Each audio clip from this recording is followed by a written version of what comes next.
Hello students, welcome to R M English classes. आइए आज translation की वीडियो हम बनाते हैं।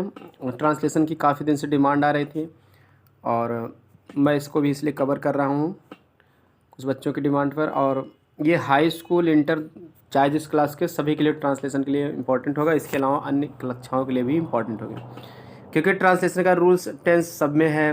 टेंस आपको बताए जाएंगे, उसके बाद टेंस के बाद जो और imperative sentence, exclamatory sentence, passive voice का ट्रांसलेशन कैसे किया जाएगा, इनडायरेक्ट का कैसे किया जाएगा, कॉम्प्लेक्स का, सिंपल का, कंपाउंड का, पार्टिसिपल, जीरेंड, इन्फिनिटिव, सब कुछ आपको जितना भी ट्रांसलेशन के रूल्स हैं हाई स्कूल या इंटर के लिए या किसी भी एग्जाम के लिए सारे इसमें कवर किए जाएंगे। तो ये ट्रांसलेशन स्पेशली क्लास 12 के किताब से लिया गया है, एक्सीलेंट ग्रामर से। ये पार्ट 3 है, उसमें आता है ये 5 नंबर का क्वेश्चन जो है इंटर में भी आता है और 10 में भी 5 नंबर का ही आता है। तो इसलिए आप 5 नंबर पक्के हो जाएंगे। और इसके अलावा ट्रांसलेशन मजबूत होने का एक फ़ायदा ये है कि आपको कोई भी क्वेश्चन नहीं भी आ रहा तो आपका वर्ड पावर मजबूत है। मीनिंग याद कर लीजिए, ट्रांसलेशन मजबूत कर लीजिए, आप खुद बना के लिख लेंगे और नंबर आपको पूरा मिल जाएगा। और अगर आप इंग्लिश बोलना चाहते हैं तो भी आपको ट्रांसलेशन में बहुत दक्ष होना चाहिए, क्योंकि सभी नियम पता रहेंगे तभी आप बोल पाओगे, नहीं तो सोचते ही रह जाओगे। ठीक है, समय आपको ज़्यादा लग जाएगा, फ्लुएंसी स्पीड नहीं हो पाएगी। चलिए देखते हैं। और from Hindi to English, Hindi से इंग्लिश ट्रांसलेशन के लिए कुछ बातें ज़रूरी होती है। क्या क्या बातें ध्यान देना चाहिए, उसके रूल्स जो किताब में दिए गए हैं। आपके पास किताब है तो खोल लीजिए, नहीं तो आप इसी में ध्यान से देख लीजिए, समझ पूरा आ जाएगा। पहली बात तो ट्रांसलेशन किसे कहते हैं? एक भाषा में कही हुई बात को दूसरी भाषा में लिखना या कहना अनुवाद कहलाता है। अनुवाद करने के लिए आवश्यक है कि हमारे पास शब्द हों। अनुवाद करने के लिए आवश्यक है कि हमारे पास शब्द हों और उन शब्दों का उपयोग व्याकरण और मुहावरों के अनुसार करें। मतलब हमारा वर्ड पावर भी मजबूत होना चाहिए, तब आप ट्रांसलेशन कर सकते हैं। और उनका व्याकरण और मुहावरों के अनुसार कैसे हम प्रयोग करें, इसको भी जानकारी आपको होनी चाहिए। इसके लिए हमें दोनों भाषाओं का पूर्ण ज्ञान होना चाहिए, यानी हिंदी का भी और अंग्रेजी का भी। जिस भाषा से जिसमें करना है उस दोनों का ज्ञान होना चाहिए। वास्तव में अनुवाद में दक्षता प्राप्त करने के लिए अभ्यास आवश्यक है। अभ्यास बहुत ज़रूरी है, आप पढ़ लेंगे तो उसका प्रैक्टिस भी करना जरूरी है। अनुवाद करते समय निम्नलिखित बातों का ध्यान रखना चाहिए। क्या क्या बातें अनुवाद करते समय ध्यान रखना चाहिए उसको देख लेते हैं। पहली बात है कि अनुवाद करने से पूर्व हमें हिंदी के गद्यांश को जिसका हमें अनुवाद करना है भली भांति पढ़ तथा समझ लेना चाहिए कि हिंदी में किस तरह की बात कही गई, उसमें सब्जेक्ट वर्ब ऑब्जेक्ट क्या है, उस हिसाब से तब छांट के अंग्रेजी में बना देंगे। जहाँ तक संभव शब्द चुने हुए तथा सरल हो, कठिन शब्दों के प्रयोग से बचना चाहिए। अनुवाद किए हुए वाक्यों के अनुरूप ही होना चाहिए, दिए हुए वाक्यों के अनुरूप होना चाहिए। विद्यार्थियों को अपनी तरफ से उसमें बढ़ाना घटाना नहीं चाहिए। और तीसरी बात यह कि अंग्रेजी में ऐसे शब्दों का प्रयोग कदापि न करें जिनका विद्यार्थी को भली भांति ज्ञान न हो। अंग्रेजी तथा हिंदी के शब्दों और मुहावरों का ज्ञान तथा अंतर ज्ञात होना चाहिए। कभी कभी क्या मुहावरे आ जाते हैं, समझ नहीं पाते, शाब्दिक ट्रांसलेशन कर देते तो गलत होता है। अभी आपको एग्जाम्पल बताया जाएगा तो कन्फर्म हो जाएगा। जैसे अनुवाद करते समय भाषा के रूप को नहीं बदलना चाहिए। जैसा वाक्य हो, प्रश्नवाचक, आज्ञावाचक, निषेधात्मक, वैसा ही लिखना चाहिए। यानी प्रश्नवाचक वाक्य का अंग्रेजी प्रश्नवाचक वाक्य में ही लिखा जाएगा। आज्ञा सूचक अगर हिंदी में है तो अंग्रेजी में भी उसी में रहेगा। निगेटिव हिंदी में है तो अंग्रेजी में भी होगा। वाक्यों में उचित शब्दों तथा उचित स्थान पर प्रयोग करना चाहिए। वाक्य में उचित शब्दों का उचित स्थान पर प्रयोग करना चाहिए, यानी कि जहाँ कर्ता की जरूरत है, कर्ता, क्रिया, कर्म अपने उचित स्थान पर ही ये सब लगाए जाने चाहिए। छठवीं बात है, विद्यार्थियों को रूल्स ऑफ नरेशन यानी नरेशन के नियम पता होना चाहिए। इनडायरेक्ट के कैपिटल लेटर कहाँ लिखना चाहिए पता होना चाहिए। आर्टिकल यानी ये अंदा का प्रयोग होना चाहिए पता। मूड माने होता है क्रियार्थ, मतलब इसमें कैन, कुड, मे, माइट, ये सब क्रिया जो जिस हिसाब से उसमें चेंज होता है ना, जिस तुम्हें पढ़ना चाहिए तुम पढ़ सकते हो। तो इस तरह से शुड लगे, कैन लगे, सब मूड में बताया जाएगा। Voice sequence of tenses, voice मतलब कि पैसिव वॉइस होना चाहिए। सीक्वेंस ऑफ टेंस माने वॉइस के बाद यहाँ कामा लगना चाहिए था। सीक्वेंस ऑफ टेंस माने कालों का अनुक्रम, यानी कि किस टेंस में कौन सा वाक्य लिखना चाहिए, कौन सा पार्ट उसका प्रिंसिपल क्लास, सबऑर्डिनेट क्लास का पास्ट में रहेगा, प्रेजेंट में या फ्यूचर में, ये सब सीक्वेंस ऑफ टेंस बताया जाता है। पंचुएशन ईटीसी का ज्ञान होना चाहिए। पंचुएशन मतलब कामा, फुल स्टॉप, उचित विराम चिन्हों के प्रयोग को ही पंचुएशन कहते हैं। कक्षा 10 में भी पढ़े थे, 2 नंबर का आता भी है। तो ये सब आपको ज्ञान होना चाहिए। फिलहाल ये सब किताब में आपको 1 बाय 1 पढ़ाए गए। काफ़ी कुछ हाई स्कूल इंटर के ग्रामर की प्लेलिस्ट भी है, उसमें मैं पढ़ाया भी हूँ। तो चलिए देखते हैं आगे। 7वां पॉइंट है, उचित प्रीपोजिशन के प्रयोग का ज्ञान रखना परम आवश्यक है। किन किन शब्दों के साथ किन किन प्रीपोजिशन का प्रयोग होता है इसे भी याद रखना चाहिए। मतलब प्रीपोजिशन की भी हमको बहुत ज़रूरत पड़ती है ना, इसलिए प्रीपोजिशन का भी हमको ज्ञान होना चाहिए ट्रांसलेशन के लिए। और क्या विद्यार्थियों को अपने शब्द भंडार को बढ़ाना चाहिए, इसके लिए अभ्यास की आवश्यकता है। शब्द भंडार अंग्रेजी की अन्य पुस्तकें तथा न्यूज़पेपर पढ़कर भी पढ़ाया जा सकता है। तो ये सलाह दे रहे हैं कि भाई शब्द भंडार भी बहुत ज़रूरी है। अनुवाद करते समय स्पेलिंग मिस्टेक नहीं होनी चाहिए, सीधी सी बात है, नहीं तो अनुवाद गलत हो जाएगा।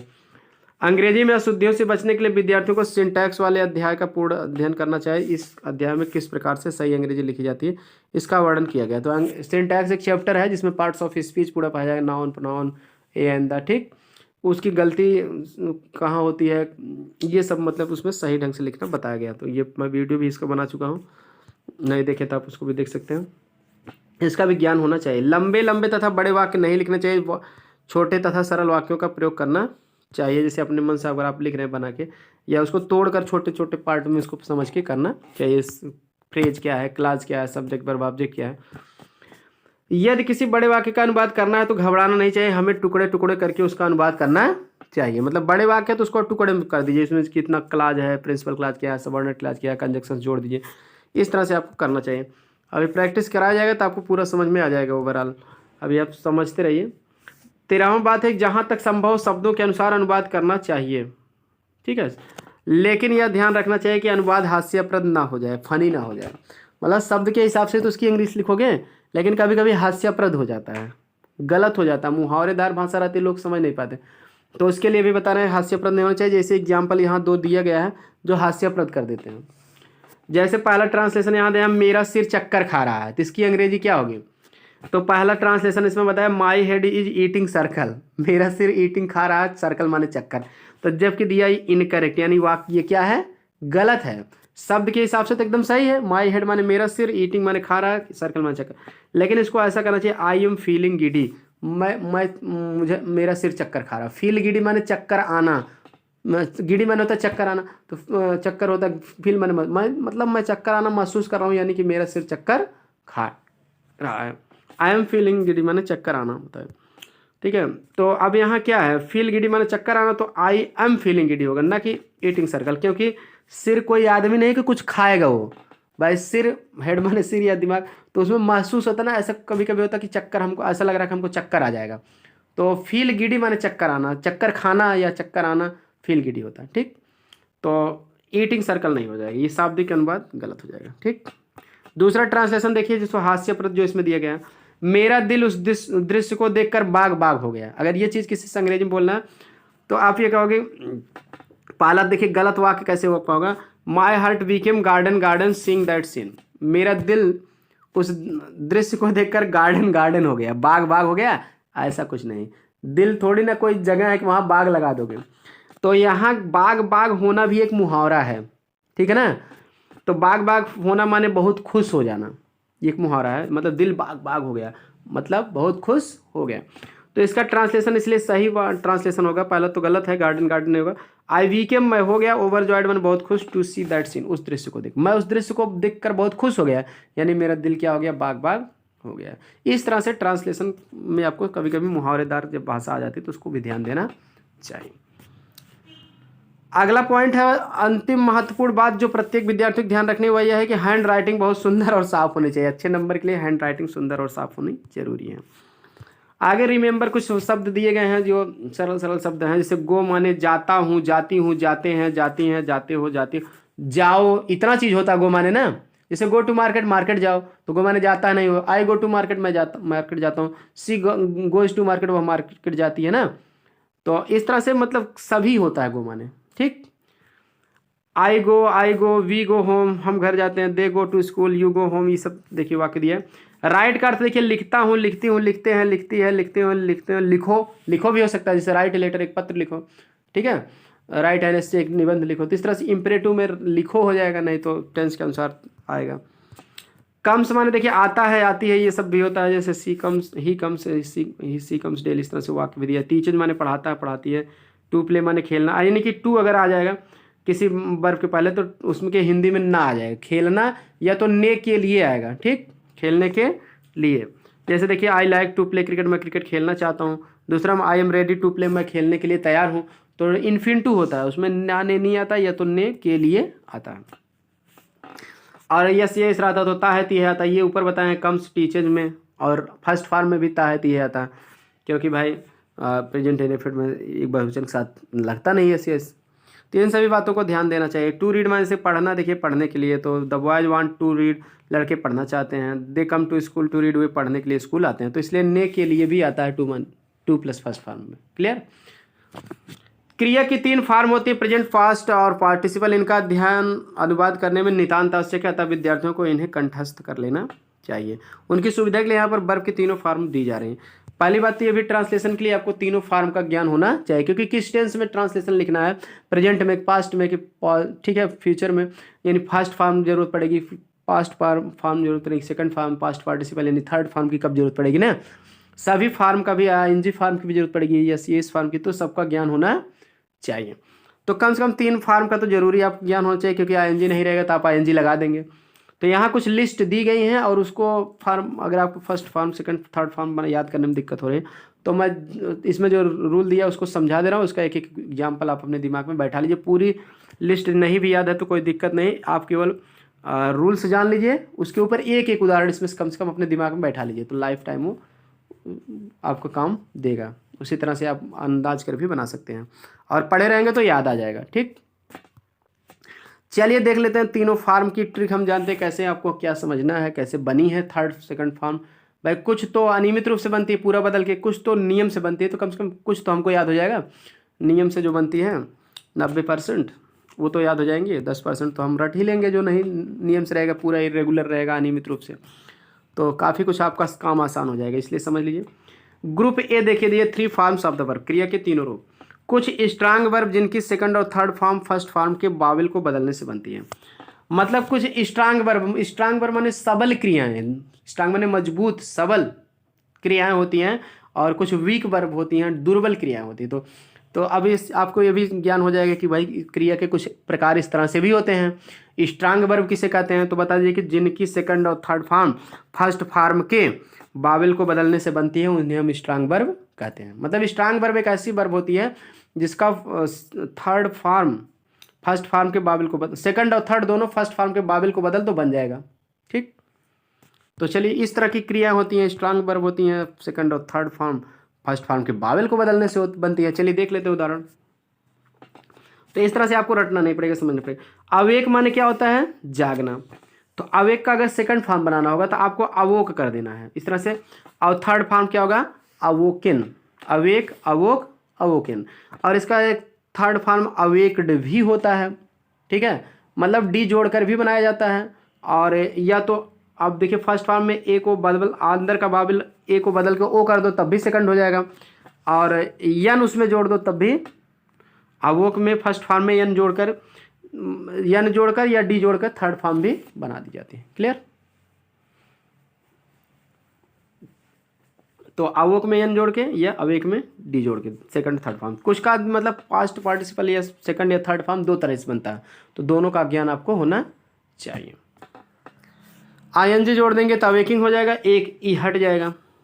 ठीक है, इस तरह से इसको आप पढ़े। अवॉइड माने रहना या ठहरना, तो अवॉइड का अबोर्ड हो जाएगा, आई का ओ कर दीजिए सेकंड फॉर्म हो गया, या तो डी जोड़कर भी इसको बना सकते हैं, अवॉइडेड भी कर सकते हो। और इसी तरह से सेकंड थर्ड फॉर्म इसका अबोर्ड ही होगा, आई को कर दो ये, तो डी जोड़ दो, आईएनजी फॉर्म में अवॉइडिंग हो जाएगा। बीकम का देखिए सेकंड फॉर्म क्या है, कम का ओ का ए कर दीजिए, बीकेम सेकंड हो जाएगा, थर्ड फॉर्म में सेम रहेगा। ठीक, तो थोड़ा बहुत परिवर्तन भी हो जाता है, हर चीज़ का अपवाद है, तो उतना आप समझ लीजिए।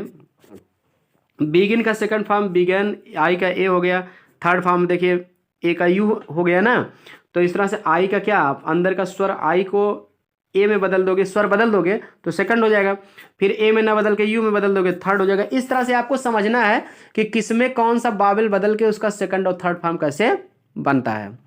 तो जिसका थोड़ा सा अलग है उसको आप याद कर लीजिए, जिसको उस हिसाब से इस तरह से समझे रहेंगे तो आपको याद करने में बहुत जल्दी आपको हो जाएगा। बाइंड का देखिए सेकंड फॉर्म बाउंड का दिए, एक आई स्वर हटाए, 2 स्वर यहाँ लगे, ओ यू लगा दिए। ठीक है, बाउंड क्योंकि पढ़ने में आउ ओ यू का स्वर आ रहा है। ठीक, तो इस तरह से 2 स्वर इसमें कर दिया गया। बीहोल्ड में देखिए बीहेल्ड कर दिए, ओ का ई कर दिए, सेकंड और थर्ड दोनों बन गया। इसी तरह से आपको ये स्ट्रांग वर्ब होती हैं जिनमें इस तरह से बनता है। आप इसको लिस्ट को पूरा जरूर पढ़ लीजिए, चाहे आपके पास किताब हो या वीडियो को पॉज करके रोक के देख लीजिए। इस तरह से आप पढ़ते चले जाइए, फिर अगले रूल पे हम चलते हैं, इसको बिल्कुल पढ़ सकते हैं, कोई भी समस्या हो तो आप पूछ सकते हैं, कमेंट करके भी पूछ सकते हैं। ठीक है, तो अब देखिए ग्रुप बी में देख लीजिए, स्ट्रांग वर्ब पता हो गया। चलिए अब और क्या तरीका है सेकंड और थर्ड फॉर्म बनाने का, उसको भी देख लीजिए। ग्रुप बी में कुछ स्ट्रांग वर्ब ऐसी होती हैं जिनका past tense present tense, past tense माने होता है सेकंड फॉर्म, प्रेजेंट टेंस माने फर्स्ट फॉर्म, ठीक ना, के बावेल को बदलकर पास्ट पार्टिसिपल यानी कि फर्स्ट फॉर्म और सेकंड फॉर्म के स्वर को बदलकर पास्ट पार्टिसिपल, पास्ट पार्टिसिपल माने होता है वर्ब की थर्ड फॉर्म, उसको पास्ट पार्टिसिपल कहते हैं। E N N E I N जोड़ने से बनता है, मतलब थर्ड फॉर्म में ई एन जोड़ दो या एन ई जोड़ दो या एन जोड़ दो तो बन जाएगा। ठीक है, चलिए देख लेते हैं फर्स्ट और सेकंड। ठीक है, फॉर्म के बावेल को बदलकर या तो एन ई एन जोड़कर बनाते हैं। देखते हैं सबका उदाहरण देखते हैं। देखिए एराइज का कैसे सेकंड फॉर्म बना है, आई का ओ कर दिए, सेकंड फॉर्म हो गया एराइज, एरोज, एराइजन, पीछे भी आया था ना, अवेक, अवोक, अवोकन, इसी स्टाइल में था। तो इसमें स्वर बदल दिया गया, आई का ओ कर दिया गया और ये तो यन जोड़, और देखिए यन भी जोड़ कर भी बताया जा रहा है। सेकंड फॉर्म के स्वर बदल के थर्ड फॉर्म में यन ई एन जोड़ के, तो इसमें देखिए इसका एराइज का समझना पड़ेगा आपको, रटने से आप भूल भी सकते हैं, समझ लोगे तो नहीं भूलेंगे। एराइज का सेकंड फॉर्म याद करना, तो आप जान लीजिए आई का ओ कर दिए एराइज, एरोज, और थर्ड फॉर्म क्या है एराइज में यन जोड़ देंगे तो एराइजन हो जाएगा। ठीक, अब देखिए बियर का सेकंड फॉर्म क्या होगा, बोर होगा, तो बी आई ई ए पूरा हट के ओ हो जाएगा, अब आर के बाद ई का साउंड बोर आ जाएगा। और थर्ड फॉर्म इसका कैसे बनाया, बोर में देखिए यन ई जोड़ दिया गया, सेकंड फॉर्म में क्या जोड़ दिया गया, यन ई जोड़ दिया गया, तो इधर वाला ई हट जाएगा। ठीक है, बोर में से ई हट के यन ई जुड़ जाएगा। बोर्न, बियर माने सहन करना, बोर माने सहन किया, बोर्न माने सहन किया। ध्यान देना बियर का 3 अर्थ होता है, तीनों दिया गया। बियर माने ले जाना भी होता है, तब भी बोर और बोर ने वही स्पेलिंग रहेगी सेकंड और थर्ड फॉर्म। अब बियर माने अगर जन्म देना होगा ना तब बोर होगा सेकंड फॉर्म, लेकिन थर्ड फॉर्म में यन के बाद ई नहीं रहेगा। जैसे कहते हैं I was born on July, मैं जुलाई में पैदा हुआ था, इस तरह से ना, Gandhi ji was born on 2 अक्टूबर, ठीक, 2 अक्टूबर को जन्म। तो यहाँ बॉर्न जो पैदा होने वाली बात रहेगा उसका थर्ड फॉर्म हमेशा बी ओ आर एन होता है। और जब B O R N E कहीं रहेगा तब जान लीजिए पैदा होने वाला अर्थ नहीं लिया जाएगा, या तो सहन करना या तो ले जाना। ठीक, और ध्यान देना बी, ठीक है, बियर माने भालू भी होता है लेकिन वो वर्ब नहीं है, नाउन है। ठीक,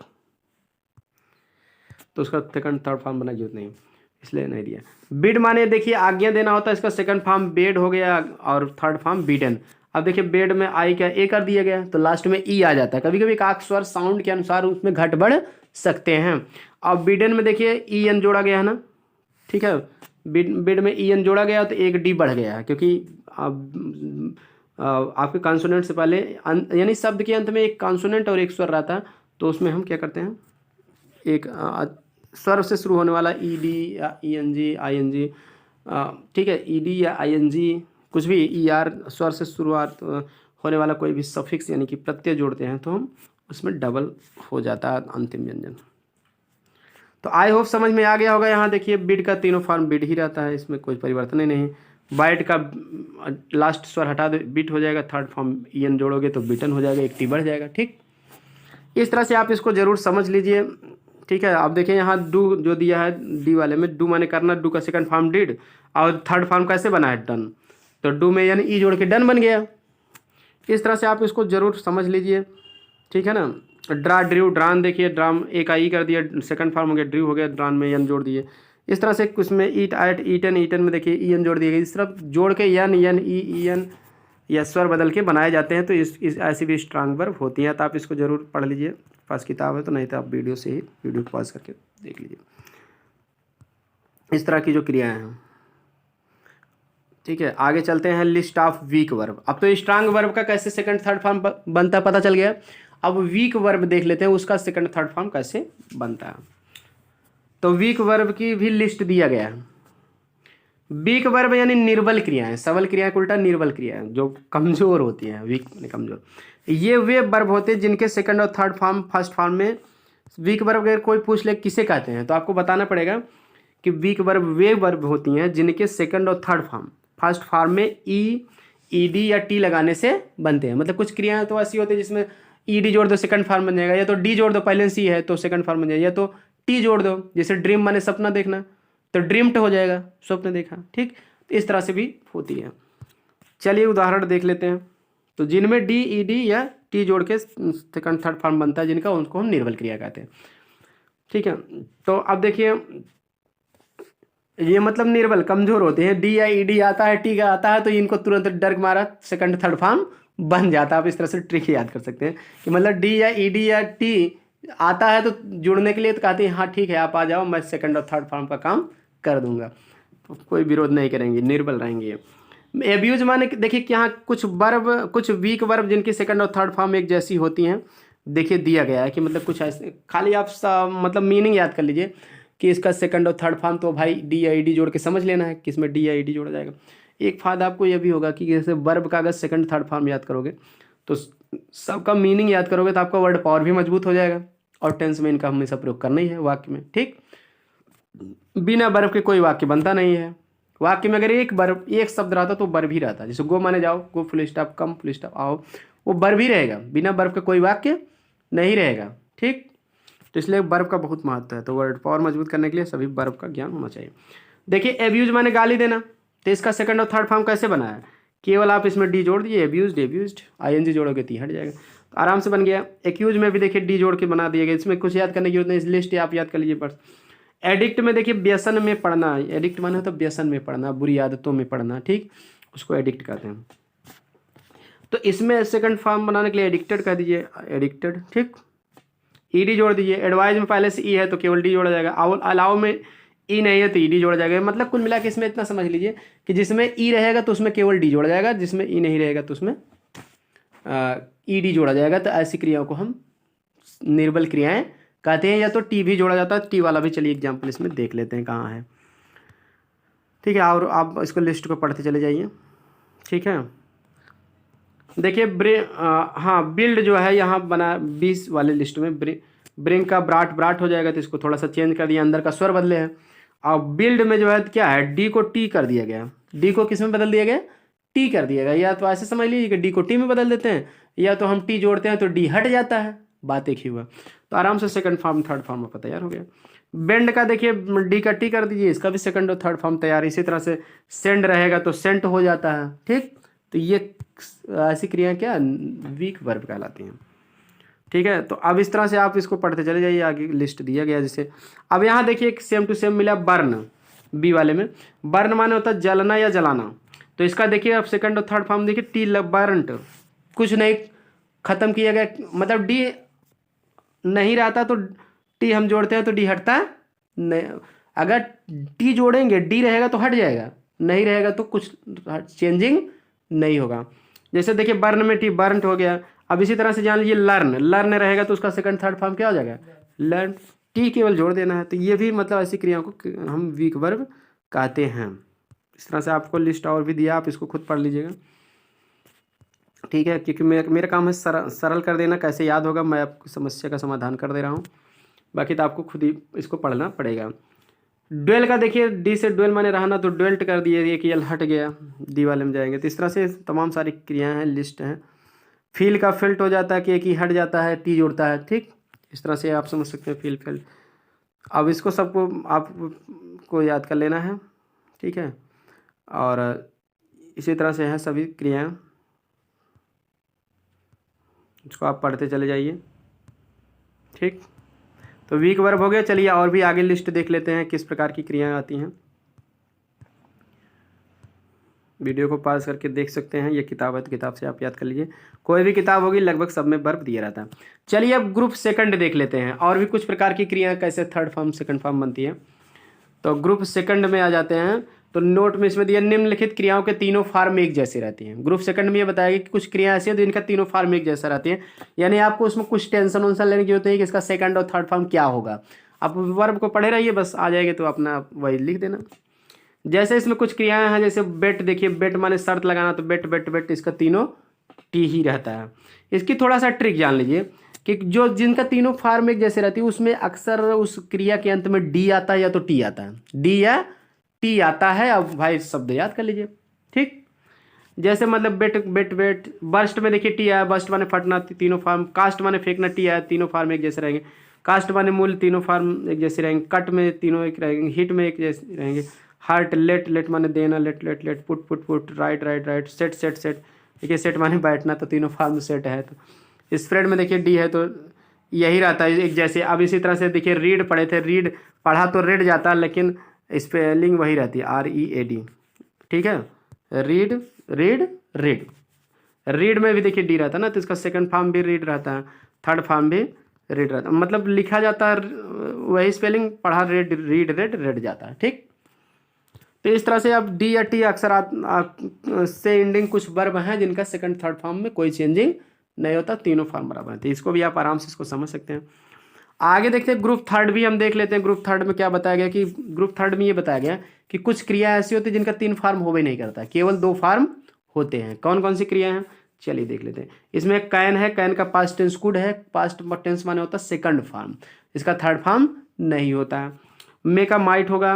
बी माने होना, देखिए बी का ही सिनोनिम CJMR होता है, चाहे बी हो या EJMR हो, इन दोनों का सेकंड फॉर्म क्या होता है, वाज या वर होता है, वाज या वर होता है। ठीक है, तो वैसे ओरिजिनली 2 ही रूप में होता है, लेकिन कभी कभी बी का प्रयोग थर्ड फॉर्म के रूप में भी होता है। तो बी का थर्ड फॉर्म इस तरह से तब हो जाता है BEEN। क्लियर। अब जैसे कभी कभी बी का अर्थ जाने के रूप में होता है, जैसे I had never been to Mumbai, मैं मुंबई कभी नहीं गया हूँ, गया हूँ मतलब होकर आया हूँ। ठीक, तो इस तरह से बीन भी हो जाता थर्ड फॉर्म, नहीं तो ओरिजिनली 2 ही फॉर्म इसका होता है। आगे सैल का शुड होता है, बिल का वुड होता है। तो आगे देख ले ग्रुप 4 भी देख लेते हैं। ग्रुप 4 किस प्रकार की वर्ब होती है। कुछ क्रियाओं के पास्ट टेंस तथा पास्ट पार्टिसिपल में दोहरे रूप होते हैं, यानी कि आगे कुछ और भी क्रियाएं आपको बताई जा रही हैं कि ये 3 क्रियाएं मुख्य रूप से बताई जाए कि तीनों का सेकंड फॉर्म और थर्ड फॉर्म 2-2 प्रकार से बना सकते हो। ठीक, तो एक तो तरीका ये है कि भाई इसमें टी या डी रहता है। देखिए क्विट, किन्निट माने बुनना, क्विट माने छोड़ना, वेड माने विवाह करना। तो अब इसमें क्या है कि टी रहने के नाते इसको kit kit knit knit knit K silent है, तो तीनों में सेम टू सेम रह सकते हैं, quit quit quit, bed bed bed. D या टी रहने के नाते सेम भी कर सकते हो, लेकिन इसको आप ED जोड़कर भी बना सकते हो।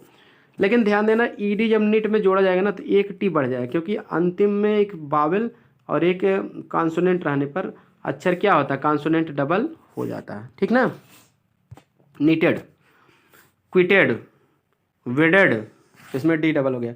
ING फॉर्म जोड़ने पर भी डबल हो जाएगा, ध्यान देना, यानी कि स्वर से शुरू होने वाला कोई भी शब्द जोड़ा जाएगा तो अक्षर डबल हो जाएगा, ध्यान देना। लेकिन यस जोड़ने पर नहीं होता है, क्विट्स निट्स वेट्स नहीं होगा, क्योंकि भाई यस क्या कॉन्सोनेंट है, केवल स्वर जोड़ने पे डबल होता है। तो आई होप आपको फर्स्ट सेकंड थर्ड फॉर्म याद करने में भी कोई अब दिक्कत नहीं होगी। तो फिर आज की वीडियो में इतना ही, अगली वीडियो में आपको यहाँ टेंस पूरा बताया जाएगा। ठीक है, तो टेंस एक बार मैं पढ़ाया भी हूँ, आप बोर्ड पे मैं पढ़ा के बना दिया हूँ वीडियो, प्लेलिस्ट में जाए टेंस पूरा पढ़ लीजिएगा।